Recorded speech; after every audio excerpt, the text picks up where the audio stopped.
Okay, so,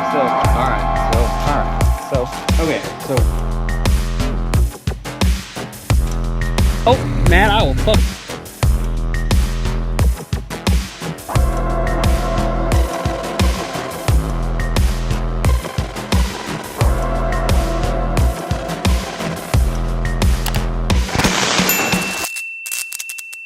Alright, so I have never actually bought Maxspeedingrod coilovers before, but a lot of people online use them with success.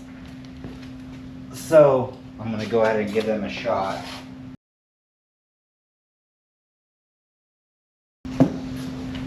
Let's see what we got. What we got here? Looks like oh, for an app. I don't know why you'd need an app for coilovers, but hey, whatever, we got them. And I bought the ones for the ES, so there shouldn't be any fitment issues.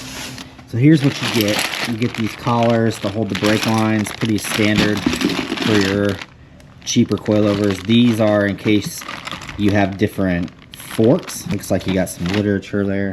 An installation guide. Don't need that. I installed a million of these. So here's looks like a front, and I did get the dampening ones because I don't like suspension that's not dampening controlled, because if it rubs, it's easier just to stiffen it up a little bit if it can be, rather than go up in height. So that's front. And here's a rear. I'm not going to do a how-to on how to install these coilovers. It's only been done a million times online, so there's no real reason to show it. But I will show it a little time lapse of me doing it, and then what the car looks like when I'm done. I ordered a front lip for it because I like front lips on all my cars, but the front lip they sent me was for an 88-89, and they don't fit on the 90-91 chassis. This lip is the 90-91 lip. I didn't know about the differences with the front ends of the EF cars. As a matter of fact, there seems to be a few differences with the facelift models, both interior and exterior. Just no lesson I learned. So I'm just going to get right to it and install the coilovers on the car, let you kind of see what I'm doing, and then I'll show you it when it's all done.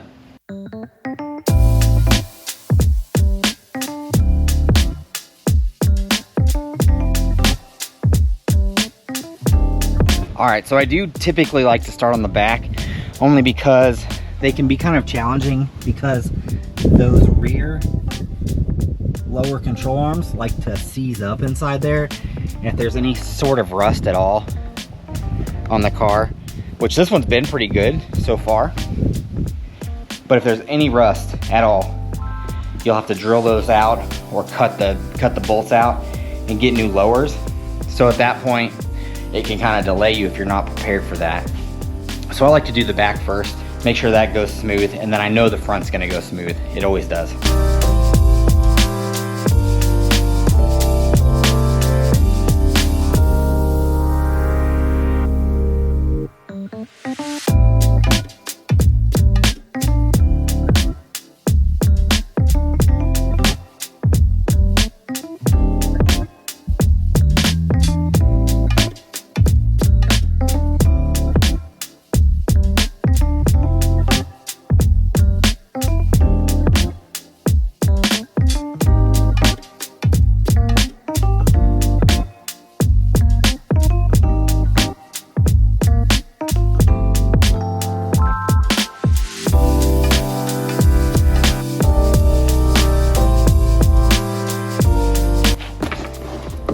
These are never set when you get them, so you have to set them.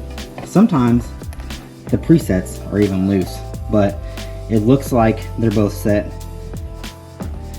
pretty much the same. I'll just make sure these are tightened down.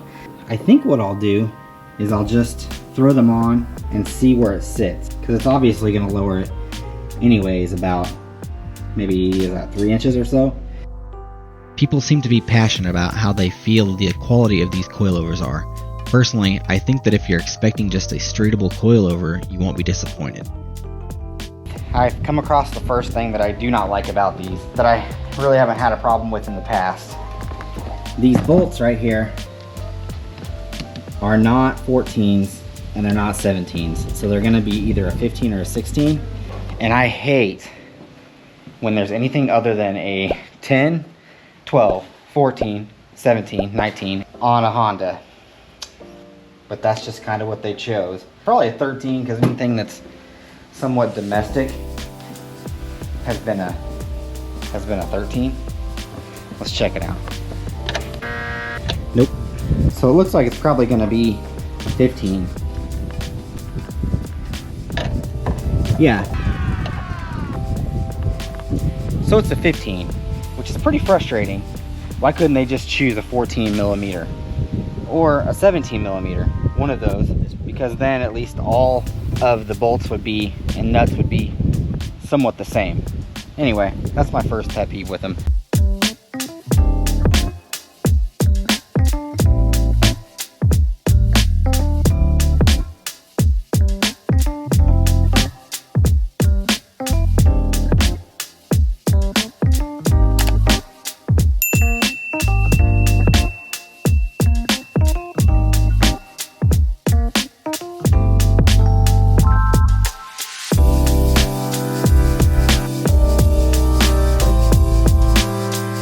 So we got these in. Other than the nut issue on top, I really don't have any problems with them. They're plenty well built, I'd say, for what I need. Everything fit in pretty well. I've never really had any coilovers not fit right, so I was pretty much expecting this. Plus, there's like a million reviews of these same coilovers on the internet, so, and they all say they're fine, just fine. Not great, not terrible, just fine. So I'm gonna put the wheels on, let the back down, move the front, knock that out real quick.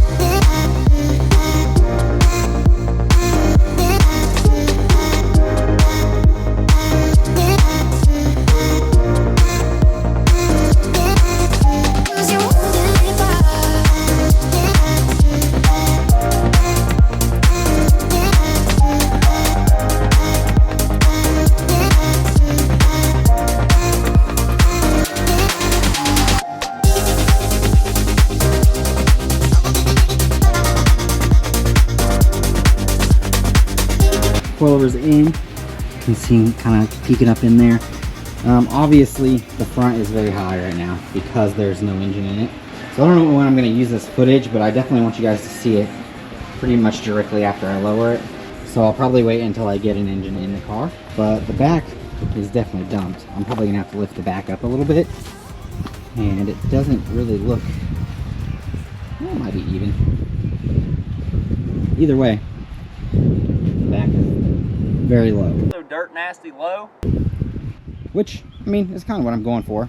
So I'm glad they do go that low. So dirt nasty low. I'll just have to get an engine in it to find out what the front looks like and adjust that.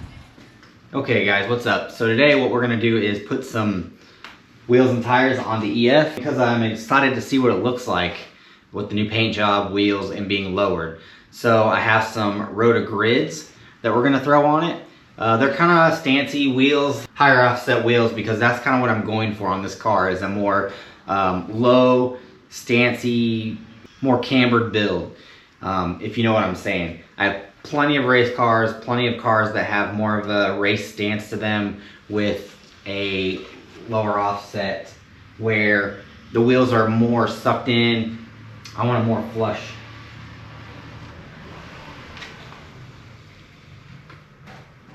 I'm looking for more of a flush, maybe even poked out look for this car. Let's go ahead and throw those wheels on, make sure they look good, make sure they're gonna fit in the fender wells. I'm definitely gonna have to get a camber kit because I'm sure they're gonna rub. They're not zero offset, but they're pretty close.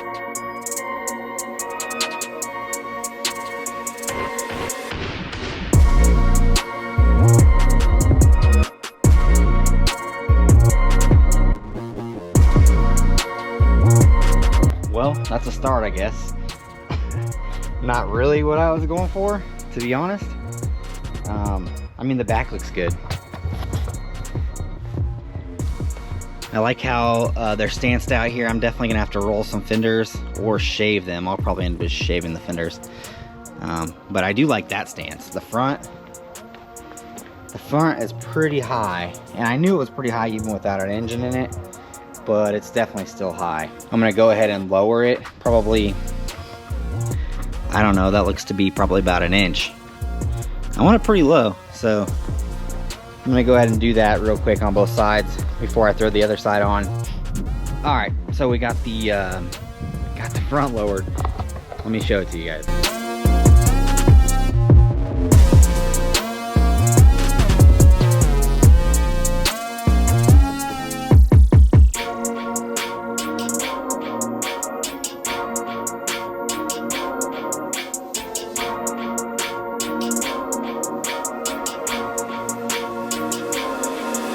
The Maxspeedingrods suspension is not really designed for lowered vehicles, or like slammed vehicles anyways, because the back, I didn't adjust it all out of the box. I just threw them on. How it sits is how it sat coming out of the box.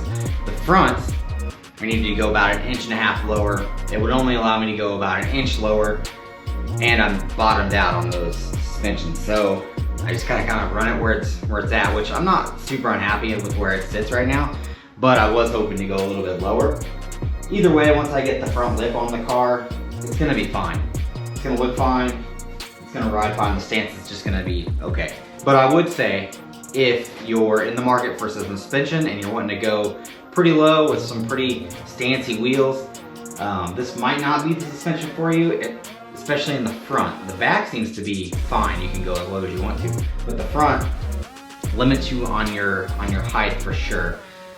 Either way, it's fine. The suspension's cheap, so there's no real reason to complain there, and it will actually get the job done for me. I do have other options to get the front end of the car lower. MPC makes drop forks that are great quality and that will get the car as low in the front as I would ever want to go. I may look into that for sure. I'm going to end the video right here, and I really appreciate you guys watching. I'm almost at 250 subs and growing pretty good thanks to you guys. If you aren't subscribed, please consider clicking that subscribe button, and remember guys, keep chasing those builds.